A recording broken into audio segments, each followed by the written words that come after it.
নওগাঁয় অনুষ্ঠিত হলো জমকালো প্রীতি ফুটবল ম্যাচ।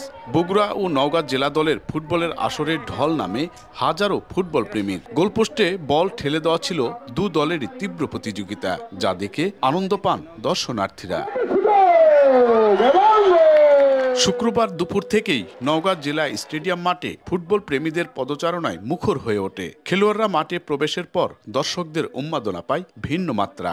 একদিনের এই প্রীতি ম্যাচে অংশ নেয় নওগাঁ ও বগুড়া জেলা ফুটবল দল। খেলা শুরু থেকে দারুণ নৈপুণ্য দেখাতে থাকে খেলোয়াড়রা। ফুটবলাররা বল নিয়ে গোলপোস্টের দিকে এগিয়ে যেতেই দর্শকদের মাঝেও বাড়তে থাকে উচ্ছ্বাস। শরতের রোদ ঝলমল পরন্ত বিকেলে ফুটবলের এই উচ্ছ্বাস দেখতে ঢল নামে অগণিত ফুটবল প্রেমী। ফুটবলের এই উত্তেজনা ছিল টান টান। দুই পক্ষেরই গোলপোস্টে বল ঠেলে দেওয়ার ছিল প্রাণান্তকর চেষ্টা।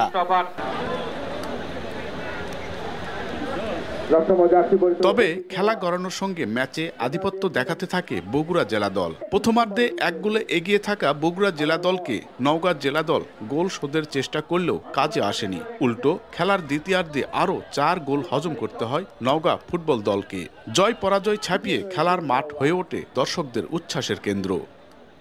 নওগাঁতে ফুটবল হারিয়ে গিয়েছিল, কিন্তু এখন দেখছি আস্তে আস্তে আবার সেই ফুটবল জাগ্রত হচ্ছে এবং আমরা চাই যে এই ফুটবল খেলা আবার আগের মতো সেই 90 সালের মতো জাগ্রত হয়ে যাক। এই নওগাঁ জেলা ফুটবলের তৃণমূল থেকে যেন ফুটবল খেলোয়াড়রা যেন উঠে আসে।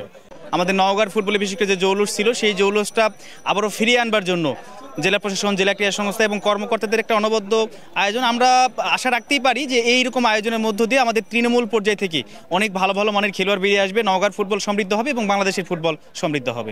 কীভাবে আমাদের প্লেয়ার এই খেলামুখী হয় এবং এই মোবাইলে যেন আসক্ত না হয়, তারা যদি সবাই সক্রিয় হয় তাহলে ইনশাআল্লাহ আল্লাহর রহমতে এগিয়ে যাওয়া হবে। নিয়মিত টুর্নামেন্ট ও ম্যাচের মাধ্যমে ফুটবলের জৌলস তুলে ধরতে চান খেলোয়াড়রা, তবে সে সাথে তাদের সহযোগিতাও বাড়ানোর দাবি। ফার্স্ট ডিভিশন বলেন, সেকেন্ড ডিভিশন বলেন, যদি লিগ হয়, লিগের ক্ষেত্রে ভালো প্লেয়ারদের কদর হয়, আর সেক্ষেত্রে লিগ ছাড়া কোনো প্লেয়ারের আমাদের কর্মকর্তারা কোনো খোঁজ খবর নেয় না। নওগাঁ জেলা না, বাংলাদেশের প্রত্যেকটা জেলায় যেন first division, second division, DC cup খেলা হয়। অনেক গরিব ফ্যামিলি থেকে উঠে এসেছে তারা খেলার জন্য বুট কিনতে পারে না, হুজ কিনতে পারে না, জার্সি কিনতে পারে না, প্যান্ট কিনতে পারে না। তো তাদেরকে যদি সরকারি বাফুফে থেকে বাফুফের আওতাধীন যদি কোনোভাবে আপনার অর্থ প্রদান করা হয় বা অনুদান দেওয়া হয়, তাহলে আমার মনে হয় খুব বেশি ভালো হবে। তৃণমূল পর্যায়ে খেলোয়াড় তৈরি আর তরুণদের সুস্থ ধারার খেলাধুলায় ফেরাতেই এই উদ্যোগ জানালেন আয়োজকরা। খেলাধুলা আমাদের সংস্কৃতির একটা অংশ। এখানে আমাদের সকল প্রাণের স্পন্দন খুঁজে পাওয়া যায়।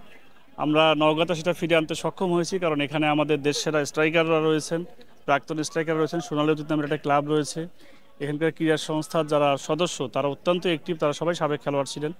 তাদের সহযোগিতায় আমরা এই জেলাতে প্রচুর ট্যালেন্ট হান্ট করে আমরা বিশেষ করে জেলা প্রশাসক গোল্ড কাপের মাধ্যমে প্রচুর উদীয়মান খেলোয়াড়ের তালিকা সংগ্রহ করতে পেরেছি। এখন আমাদের এই খেলোয়াড়দেরকে একটা কোচিং চলছে, সেই কোচিং আমরা প্রায় সম্পূর্ণের পথে।